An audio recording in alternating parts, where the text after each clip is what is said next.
दाएं मुड़। सुल्तान मुअज्जम, माफी चाहता हूं। मेरे सुल्तान, अगर मैं आपका मुहाफिज बनने के लायक नहीं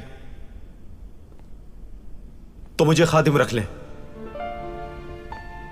लेकिन मुझे वापस ना भेजें। मेरी मां ने कहा था कि अगर सुल्तान मुअज्जम की खिदमत ना कर सके तो कयामत में मुझे अपना चेहरा मत दिखाना।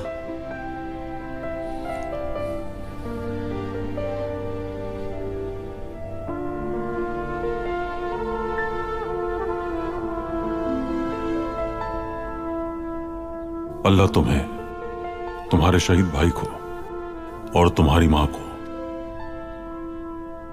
कयामत के दिन सुरखरू फरमाए। आमीन मेरे सुल्तान।